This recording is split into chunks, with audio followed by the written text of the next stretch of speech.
Resistência para conhecer o que aconteceu no período da ditadura militar. Enquete do seu jornal mostra que imensa maioria não quer ver o filho com uma arma. Em São Paulo, ONG cobra compromisso dos candidatos ao governo do estado com a ampliação e melhoria da mobilidade urbana. Conjunto habitacional em Suzano, na região metropolitana de São Paulo, vira referência de preservação ambiental. Os moradores se uniram e construíram a própria rede de tratamento de esgoto. E hoje é sexta-feira, dia da nossa agenda cultural. Dicas de programas para você curtir o fim de semana sem gastar nada.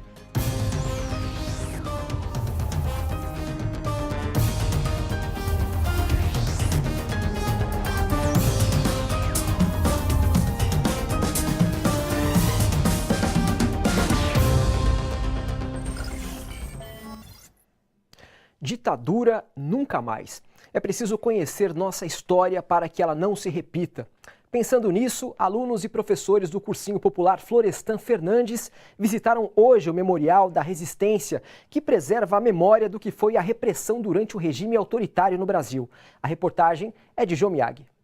Os estudantes escutaram histórias de perseguições, desaparecimentos forçados, prisões arbitrárias, torturas e mortes de gente que ousou lutar pela democratização do Brasil. No Memorial da Resistência, eles aprenderam o que muitas vezes não se ensina na escola. A ditadura, primeiro, foi um período gigantesco de cerceamento de direitos de pessoas que iam contra o governo naquela época. E que esses direitos eram cerceados de várias maneiras, desde a parte da tortura, a prisão dessas pessoas, a maneiras que elas eram tratadas, a perseguição com filhos, com parentes. O local onde essas pessoas, muitas vezes, tinham que se esconder dos militares para conseguir ter os seus direitos ali de liberdade, de conseguir se expressar, e que não conseguia de forma ampla, porque se ele se expressasse, um professor, por exemplo, se expressasse de forma ampla, falando do que realmente estava acontecendo, ele era impedido de fazer isso. O Memorial da Resistência foi montado no prédio do antigo DEOPS, Departamento Estadual de Ordem Política e Social de São Paulo, que funcionou de 1940 a 1983. Esse departamento foi um dos mais violentos do Brasil. Aqui os alunos puderam conhecer o corredor do banho de sol e as celas. Foi uma realidade muito dura das pessoas que ficaram presas no DOPS. E sim, a gente sabe que houve torturas e tudo mais, mas aí você vinha no local que as pessoas estavam, ver a estrutura, os depoimentos, assim, bem impressionante. Para os professores do Cursinho Popular Florestan Fernandes, o objetivo dessa aula extra-classe é criar consciência crítica sobre o período da ditadura civil e militar de 1964. Mais do que apenas só mostrar um evento histórico para os alunos, mas é desenvolver neles um pensamento crítico a respeito do que aconteceu na nossa história. E como hoje é encarado esse período, né? Como o discurso hoje tende a analisar e tende a colocar esse discurso assim, para as outras pessoas, etc. Ao conhecer um pouco mais sobre o que aconteceu no período da repressão militar, os estudantes entenderam a importância dos direitos humanos, do respeito à diversidade e à tolerância. A visita ela choca logo de cara quando você começa ali a entrar nas celas. Você parar para pensar que tinha 50 pessoas dentro de uma cela daquela já impacta muito, já fere vários direitos humanos ali. Outra parte é quando você pensa nas torturas que as pessoas passavam simplesmente por falar aquilo que pensavam, aquilo que sentiam e contra algo. Então já impacta por aí. Inevitavelmente, os estudantes acabaram relacionando o período pré-64 e da própria ditadura com o que estamos passando na atualidade. A gente tem que entender que não é porque um movimento aconteceu no passado, há menos de 100 anos, que ele simplesmente por ter acabado, as pessoas não têm mais uma ideia dessa mesma forma, sabe? É importante a gente trazer aqui para as pessoas elas conseguirem, principalmente como alunos, conseguirem localizar e perceberem o que acabou acontecendo nesse período. Creio que a gente está caminhando para um retrocesso do que a gente conquistou até hoje em relação a direitos, porque creio que se tudo o que aconteceu antes voltar a acontecer agora no próximo ano, uma entrevista dessa, por exemplo, a gente não poderia estar fazendo. o meu posicionamento ele não poderia estar sendo dado e transmitido para outras pessoas. Talvez a minha opinião ela não poderia ser expressada de forma verbalizada ou escrita numa rede social, na rua ou entre uma conversa de amigos, por exemplo. Steve Bannon, ex-braço direito de Donald Trump, mundialmente conhecido por propagar notícias falsas na internet, estaria atuando na campanha presidencial do candidato de extrema-direita a presidente do Brasil. Acompanhe no comentário de José Lopes Feijó. O filho do candidato do PSL à presidência da República esteve reunido com Steve Bannon e disse que foi firmado um acordo para que ele cooperasse na campanha do seu pai. Não é à toa que o principal método de campanha dos seguidores da candidatura do PSL é a divulgação, através das redes sociais e do WhatsApp, de notícias e vídeos falsos que têm o objetivo, conforme prega Steve Bannon, de criar medo, ódio e preconceito nas pessoas, buscando assim desestabilizar a candidatura adversária. O candidato adversário do PSL propôs um pacto pela ética na campanha eleitoral, propondo o repúdio a este tipo de prática. E qual foi a resposta do candidato do PSL? Não.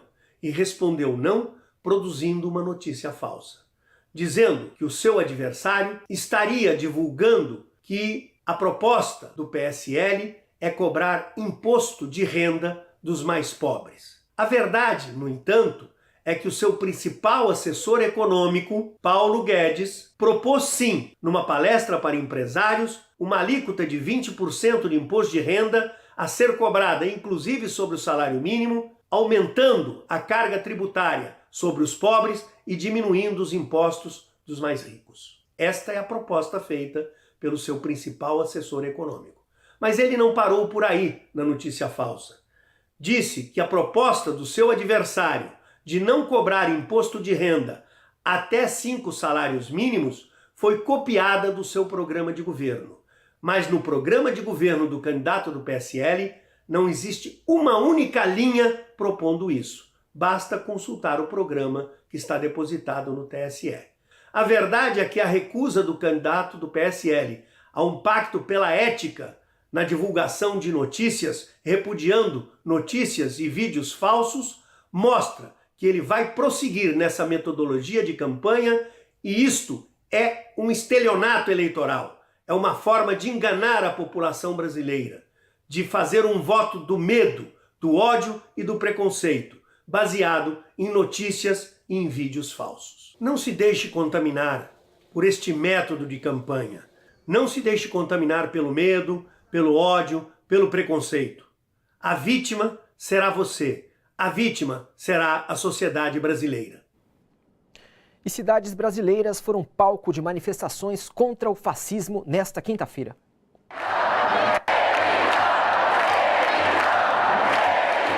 Em Porto Alegre, capital gaúcha, milhares de pessoas marcharam na noite de ontem pelas ruas do centro da cidade contra a ditadura e o fascismo. Durante o ato, organizado pela Frente Povo Sem Medo, os manifestantes pediram o fim do ódio, da intolerância e gritaram palavras de ordem em defesa da democracia.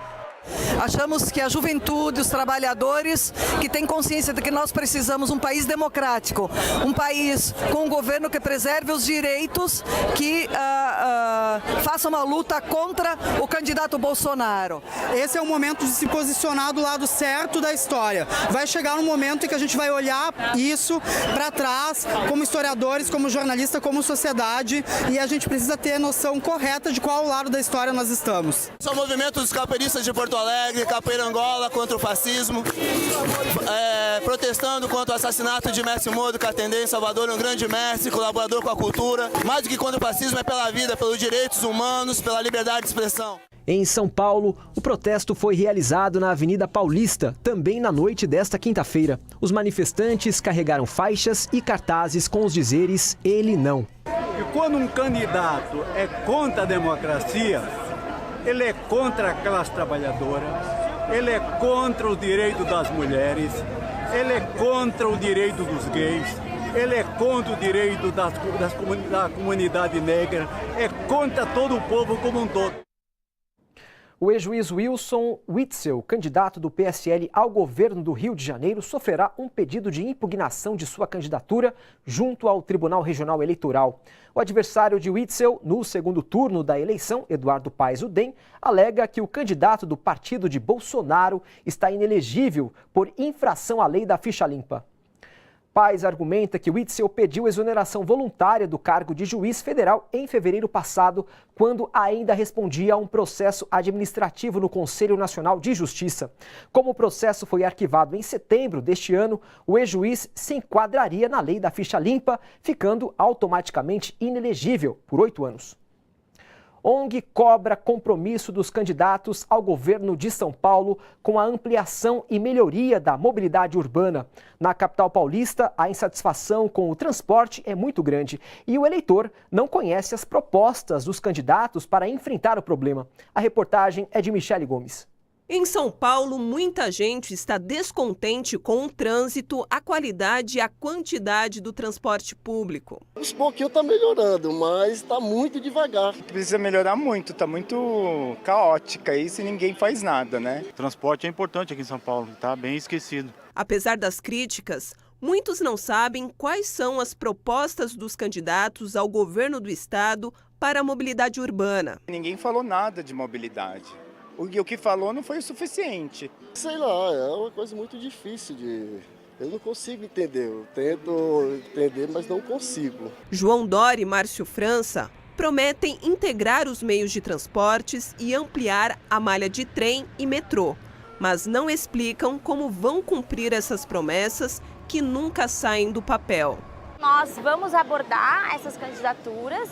Gostaríamos muito, que elas falassem sobre as propostas que elas desenvolveram ao longo desse turno, ao longo do debate, e também se abrissem a escutar nossas propostas para quem sabe incorporá-las nos seus programas e também levar isso para os debates, né? Quando a gente simplifica a discussão da mobilidade, ou seja, também da saúde pública, da segurança, nos objetivos, nos estritos, e sem discutir métodos para atingir esses objetivos, eu acho que fica uma discussão muito pobre. Para o consultor de transportes Luiz Otávio Calagian, o controle social no transporte público é fundamental. Para isso, é necessário estimular e facilitar a participação social nos debates, que muitas vezes são técnicos e de difícil compreensão. Na gestão pública, a gente tem uma tradição tecnocrática de achar que as pessoas atrapalham. Né? O que eu acho que devia ser exatamente o contrário. Né?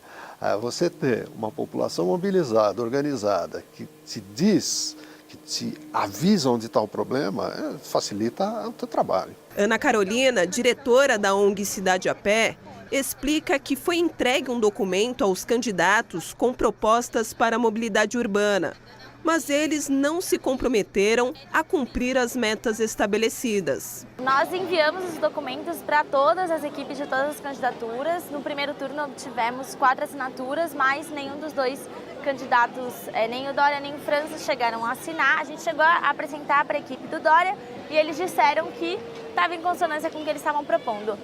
No entanto, quando a gente olha o documento no TSE, do candidato Dória, ele não fala nada sobre segurança do trânsito, não fala nada sobre mobilidade ativa.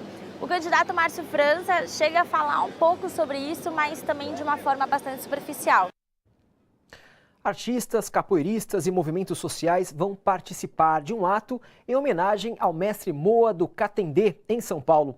Moa do Catendê foi assassinado no dia 7 em Salvador por um bolsonarista. A homenagem será realizada no domingo na Praça da República, no centro da capital paulista, a partir das 11 horas da manhã. Daqui a pouco, a enquete mostra que a imensa maioria não quer ver o filho com uma arma. O seu jornal volta já.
No Dia das Crianças, um projeto revela o carinho que pessoas que, como voluntárias, recebem crianças em situação de risco, evitando que elas sejam levadas a abrigos. O Família Acolhedora de São Gonçalo, na região metropolitana do Rio de Janeiro, é marcado pelo carinho e solidariedade dos moradores do município. A reportagem é de Rosângela Fernandes.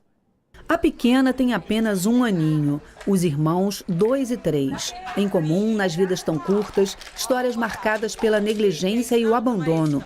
A maioria são filhas de mães de mulheres, né, usuárias de drogas. São oriundas de lares que as pessoas não conseguiram dar conta, entendeu? E essa família também precisa de proteção. Elas reproduzem toda uma violência que elas sofreram a vida inteira. Mas ao serem afastadas de suas famílias, as crianças encontraram carinho no projeto Família Acolhedora, que evita que elas sejam levadas a abrigos. Quando você muda a proposta para acolhimento familiar, e aí se institui a família acolhedora, né, que são famílias que vão estar ali dispostas a estar dando, fazendo e ofertando esse carinho, essa responsabilização de família mesmo, de acompanhamento, você já muda a estrutura dessa criança. Demétrios e a mãe, Dona Marlene, abriram a casa e o coração para o acolhimento. Os primeiros 2 dias foi bem difícil. Ela não comia absolutamente nada. Então a dor associada ao trauma fez com que ela se fechasse. Mas com carinho, amor e muita paciência, a criança está aí que você viu. Brinca, corre. Antes ficava só com uma pessoa muito resistente, com muito medo. Hoje do povo, igual a mim. A menina está integrada, mas esse é um lar temporário. Família Acolhedora não pula a fila de adoção, né? Que as pessoas criam uma expectativa. O Família Acolhedora é um serviço para reintegrar, né? Então, só que ter uma indicação para um processo de adoção, isso faz parte do acompanhamento familiar. A professora Márcia já está no seu 3º acolhimento. Se dizer que não tem trabalho, eu estou mentindo, né? Mas é um trabalho que você olha no final do dia lá no berço dormindo, não. Eu fiz o meu melhor para eles. Os filhos, todo mundo sabe que a gente vai acolher 2 crianças que não são nossas, mas que quando estiver lá dentro vão ser nossas. Vamos defender de unhas e dentes, entendeu? Porque elas são extremamente especiais. São pessoas que eu falo que elas não existem, são anjos que estão passeando aqui na Terra. É assim que eu consigo identificar essas pessoas. Então é muito amor envolvido, elas não ganham nada por isso. 1 centavo, nem sucesso, nada. É só o sorriso mesmo. Então eu aprendo com elas todo dia da minha vida. Mesmo sabendo que o momento de dar adeus virá, quem faz parte do projeto não desanima por isso. A perda a gente entende que é um crescimento. Ela vai ser levada e vai ser reconstruída dentro de um lar. E depois disso, a gente recebe outro. A casa está aberta, sempre esteve. Está muito bom, é uma lição, né? A gente pensa que está ensinando, no fundo a gente está aprendendo. E eles querem o aprendizado multiplicado e por 5. 5 fraldas, 5 mamadeiras, 5 crianças. Se você tem isso como princípio de vida, que você precisa se doar, você consegue energia de onde não tem. Que a motivação nossa é saber que a gente está contribuindo. E recomeçou hoje a propaganda eleitoral gratuita no rádio e na televisão. O momento é decisivo para que os eleitores possam avaliar com clareza as propostas dos 2 candidatos mais votados no primeiro turno. Para a maioria da população, um dos temas mais importantes é a economia. E quem está aqui para falar sobre esse assunto é o José Silvestre, que é coordenador de Relações Sindicais do Diese. Ô Silvestre, boa noite, seja bem-vindo mais uma vez aqui no seu jornal, viu? Boa noite. Bom, existem diferenças significativas entre as propostas econômicas dos 2 candidatos? Na sua opinião, elas estão bastante claras, Silvestre? Olha, existem diferenças fundamentais e eu suponho que estejam claras. Agora, tem um candidato que apresenta as propostas econômicas e aí eu gostaria de destacar dois pontos fundamentais. Um, que é a proposta do candidato verbalizada pelo seu principal assessor econômico, que seria o fim do 13º salário. Seria uma tragédia, né, para os trabalhadores, né, para a sociedade e também para o comércio, ou seja, para os empresários do setor de comércio. E é o que prega o verbalizado pelo seu principal assessor econômico, mas na verdade quem declarou isso foi o vice. Foi o vice, declarou uma vez, depois... Depois tem contradições, teve contradições, que não... depois declarou de novo, quer dizer, reforçou. Depois reforçou, né? Então esse é um ponto. O outro ponto é com relação à questão do imposto de renda, que esse sim foi declarada pelo próprio Paulo Guedes, que é o principal economista assessor do candidato Bolsonaro. Silvestre, qual que é a importância do 13º salário para a população? E para a economia também, né? Então, ela é importante para a população de maneira geral, para a economia, como eu falei, para os empresários do comércio, sejam pequenos, médios e grandes, porque é uma renda, né? É um salário que entra em todo final de ano, né? E que ativa a economia e as pessoas já contam com aquele salário há quase 60 anos. Então seria uma tragédia, né? Retirar esse direito conquistado a duras penas há quase 60 anos. Uhum. É um risco também, né, o Silvestre? É um risco, porque, olha, nós vamos, inclusive, divulgar nos próximos dias uma estimativa que o Diese faz todo ano sobre o montante que entra na economia a título de 13º. Mas certamente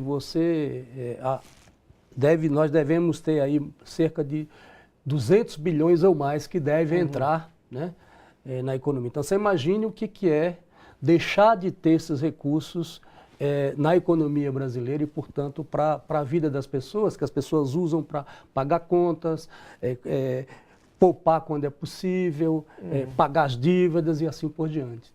E assim, o economista do candidato do PSL, ele quer uma alíquota única para o imposto de renda, né?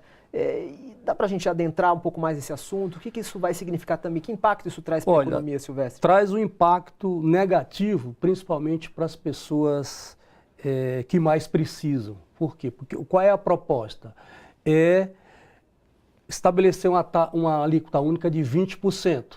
Ou seja, nós já temos uma estrutura tributária, e particularmente o imposto de renda, regressivo, ou seja, quem ganha menos paga mais, e quem ganha mais paga menos proporcionalmente à sua renda. O que ele está propondo é exatamente isso, é aprofundar a desigualdade, né, social no Brasil. Nós já temos, o Brasil é um país que taxa muito o consumo e, portanto, afeta mais diretamente as pessoas que precisam consumir. Para se ter uma ideia, o Brasil a maior alíquota é de 27,5%. Você tem países como Suécia, Holanda, que a alíquota passa de 50%. Basta pegar os nossos vizinhos aqui, por exemplo, a Argentina, a alíquota é de 35%, o Chile de 40%. Então, se isso se concretizar, que eu espero que não aconteça, isso aprofunda mais a desigualdade, né? Ou seja, concentra mais a renda. Porque você deveria ter uma estrutura tributária, especificamente no caso do imposto de renda, mais progressiva. Ou seja, quem mais ganha, que mais paga, especificamente em relação ao imposto de renda. Silvestre, obrigado pela participação aqui no seu jornal, viu? Ok. Até uma próxima. Obrigado. Obrigado. Veja agora outras notícias internacionais que foram destaque nesta sexta-feira. Pelo menos 34 pessoas morreram em Uganda, vítimas de deslizamento de terra. O acidente decorreu de um longo período de chuvas torrenciais. A água também fez o rio que atravessa a região transbordar e destruir 2 shoppings, 2 escolas e uma ponte, além de assentamentos. Delegação da Arábia Saudita está na Turquia para acompanhar as investigações sobre o desaparecimento do jornalista saudita Jamal Khashoggi. Exilado nos Estados Unidos, Khashoggi colaborava para o jornal The Washington Post e era um crítico da monarquia da família Saúde. O jornalista desapareceu após entrar na Embaixada da Arábia em Istambul. Autoridades turcas afirmam que ele foi assassinado por agentes do governo saudita.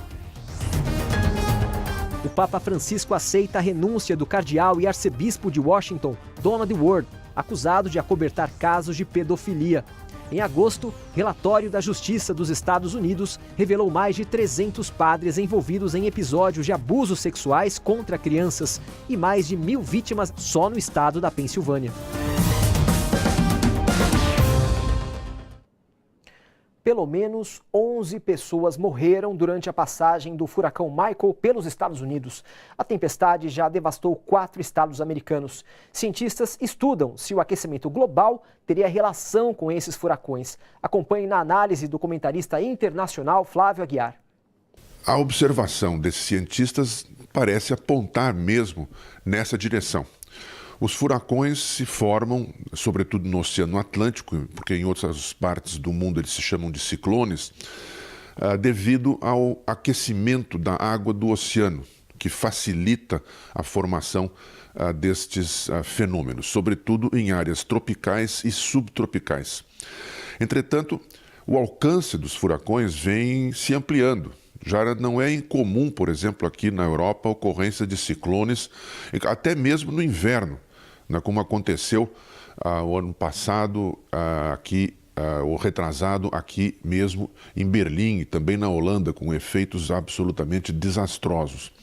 Além disso, a força dos furacões, como é o caso deste Michael, está se intensificando ao longo do tempo e também a ocorrência. Houve casos até, por exemplo, no Caribe, não faz muito tempo, de até 3 furacões formarem-se simultaneamente, né, com efeitos absolutamente devastadores em alguns casos. Neste caso do furacão Michael, até que o efeito em matéria de vítimas, sempre uma coisa infeliz, evidentemente, foi menor do que em outros casos. Porém, assim mesmo, o efeito devastador foi imenso e tudo aponta para que esses fenômenos vão continuar se intensificando caso nada seja feito, ao contrário do que dizem, por exemplo, políticos conservadores como o presidente norte-americano Donald Trump, que não vê a influência humana no aquecimento global, né? Se nada for feito para conter esse aquecimento, os fenômenos vão continuar se intensificando e também provocando mais destruição. Flávio Aguiar para a TVT, direto de Berlim. Veja agora como fica o tempo neste sábado em São Paulo e outras cidades. Tempo instável em São Paulo no sábado, com máxima de 28 e mínima de 19 graus. Pancadas de chuva estão previstas a partir da tarde. Umidade relativa do ar em média de 50% e índice ultravioleta muito alto. Em São Bernardo do Campo, céu nublado pela manhã e chuva à tarde. Temperatura máxima de 28 e mínima de 19 graus. Em Mogi das Cruzes, céu nublado e pancadas de chuva ao longo do sábado, máxima de 30 e mínima de 19 graus. Em Brasília, pancadas de chuva também estão previstas para o sábado, temperatura máxima de 33 e mínima de 22 graus. Depois do intervalo, enquete do Seu Jornal mostra que imensa maioria não quer ver o filho com uma arma. A gente volta já.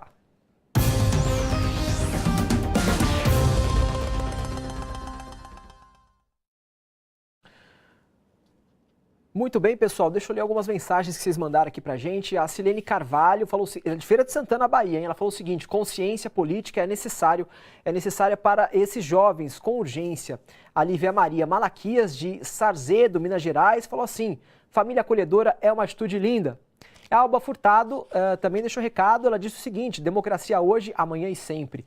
E a Luciana Melchior, ela é de Carazinho, no Rio Grande do Norte, falou o seguinte: todos juntos contra o fascismo. Daqui a pouco eu leio mais mensagens que vocês mandaram pela web.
A ONU condenou a violência nas eleições do Brasil.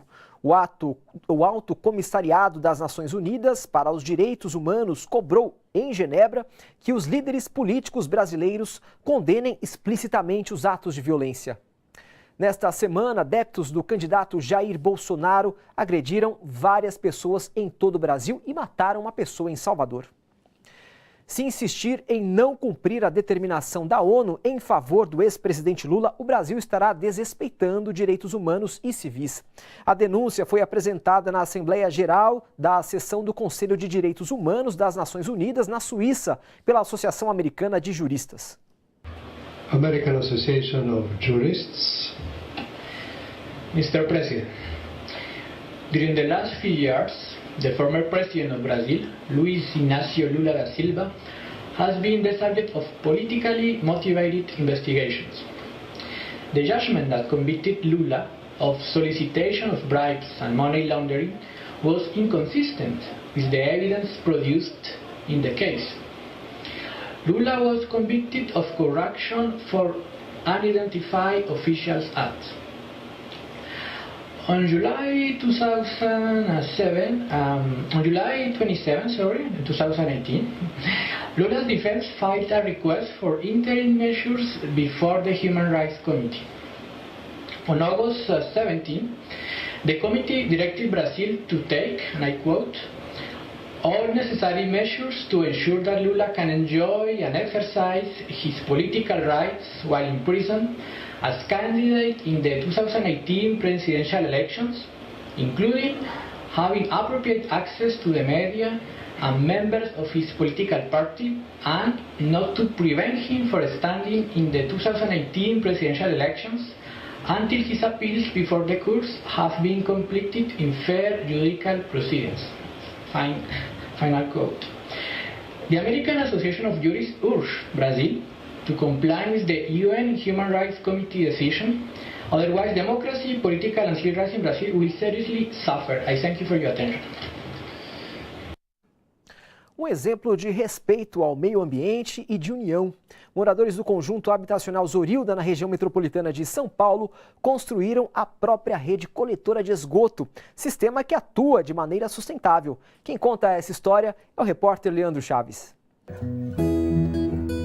Logo quando a gente entra neste conjunto habitacional em Suzano, região metropolitana de São Paulo, já dá para perceber todo um cuidado com a natureza.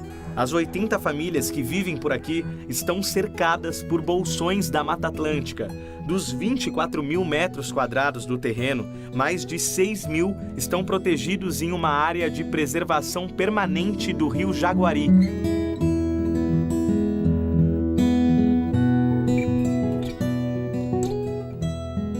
Foi aí que os moradores resolveram agir, cansados de esperar o cumprimento de uma promessa do governo do estado para a construção de uma rede coletora de esgoto exigida pela CETESB, a companhia ambiental.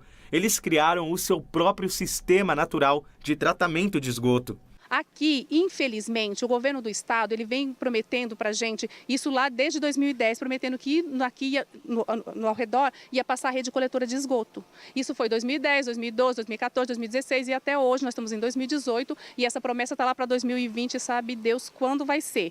Então nós tivemos essa preocupação de tirar recurso, parte do recurso que seria aplicado na infraestrutura, na melhoria do conjunto habitacional para construir a estação de tratamento de esgoto, contando também com a contrapartida das famílias, que colaboraram muito para a gente conseguir o recurso para construir essa estação de tratamento de esgoto aqui. Cerca de 30 moradores voluntários ajudaram na construção. Nós usamos como material pneus de carro, pneu de trator, que ajudaria a diminuir, de repente, nos custos de terra, como foi utilizado para poder fazer a filtragem.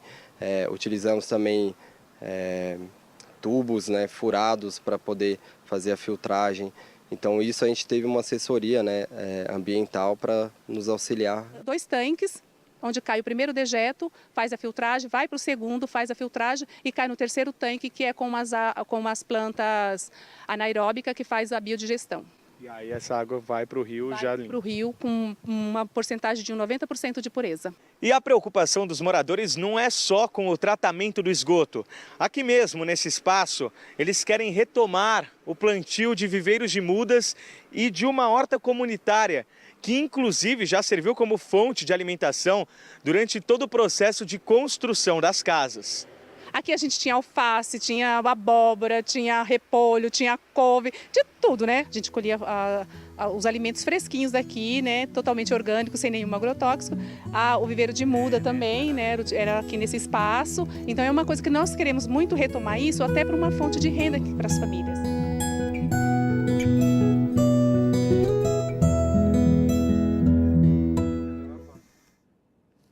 E para o final de semana, o seu jornal juntou diversas atrações em São Paulo e no ABC Paulista. Entre as opções, há teatro e muita música. E o que é melhor, é tudo de graça. Dá só uma olhada e fique por dentro das principais dicas. Neste sábado e domingo tem contação de histórias no Centro Cultural São Paulo. A Companhia Arte Negros também usa música para narrar casos baseados no folclore brasileiro. É às 2h30 da tarde. Se o papa papasse papa, se o papa papasse pão, se o papa papasse tudo, seria o papa papão. A Gruta da Garganta é uma peça para crianças de até 5 anos. A cenografia sugere a Cova da Garganta, por onde as atrizes e cantoras Clarice Gardel e Aida Kellen guiam o público. É sábado e domingo, às 4 horas, na Caixa Cultural São Paulo. A banda Cucamonga apresenta seu show de jazz tradicional. Acostumada a tocar na rua, desta vez a banda está no Sesc Bom Retiro. É neste sábado, à 1 da tarde. O cantor, compositor e produtor Jalu antecipa canções de seu novo álbum e apresenta músicas do primeiro disco de 2015. Com ele se apresenta a cantora e compositora paulista MC Tá. É no Centro Cultural da Juventude, neste sábado, às 7 da noite.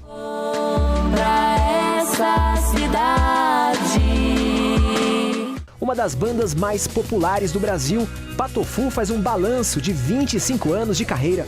Além dos sucessos próprios, eles também interpretam canções dos Mutantes e da Legião Urbana. É neste sábado, às 6 da tarde, no Sesc Parque Dom Pedro II.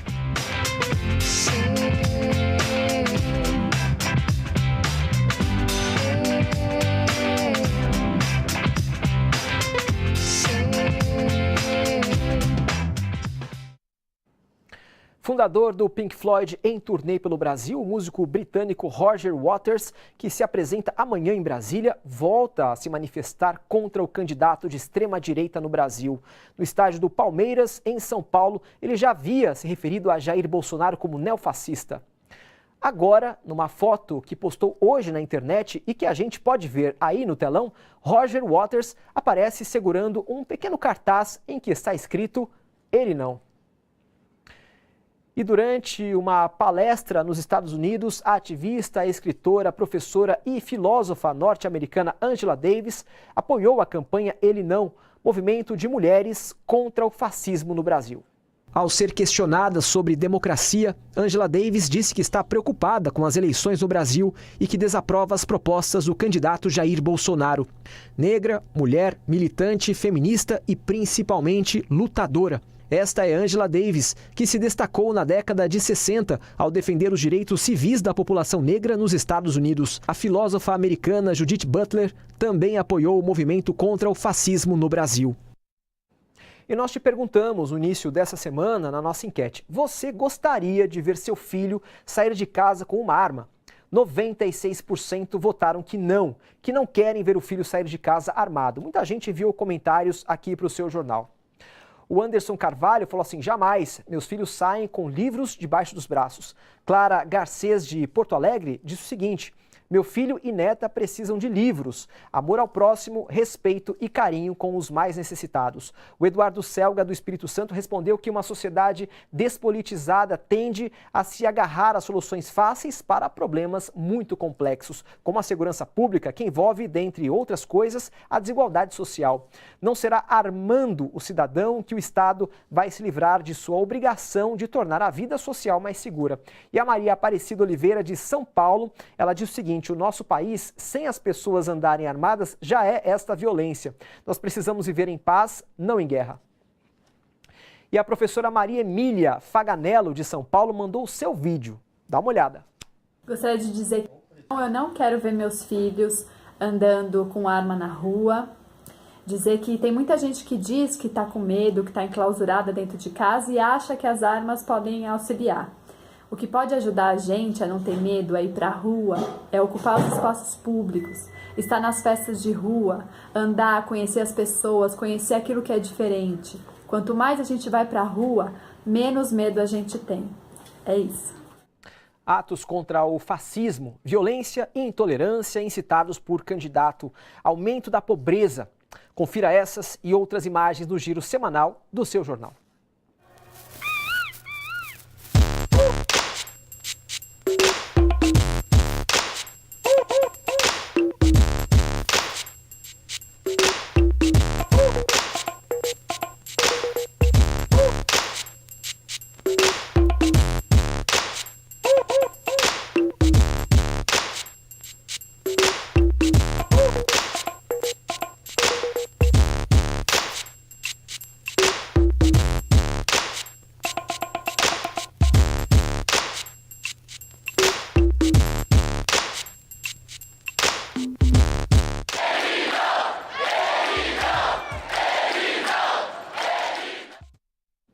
Na segunda-feira, depois do seu jornal, às 7h45, a TVT apresenta uma entrevista exclusiva com o candidato a presidente Fernando Haddad. Segunda, às 7h45, após o seu jornal.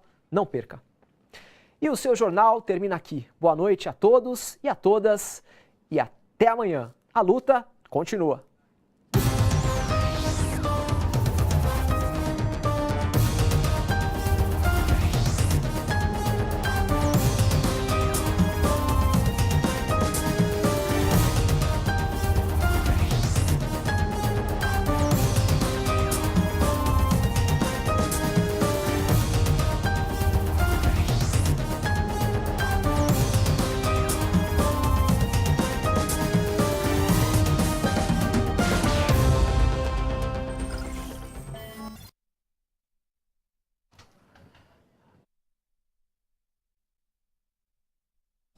Gente, antes de dar um abraço geral para todo mundo, deixa eu fazer uma correção. Amanhã não tem o seu jornal, só segunda-feira às 7 da noite. O seu jornal vai de segunda a sexta, pontualmente às 7 horas. Então, agora no encerramento, passei uma informação incorreta, chamando o jornal de amanhã. Então, amanhã não vai ter na segunda-feira às 7 horas. Logo depois do seu jornal tem entrevista, então, com o candidato Fernando Haddad.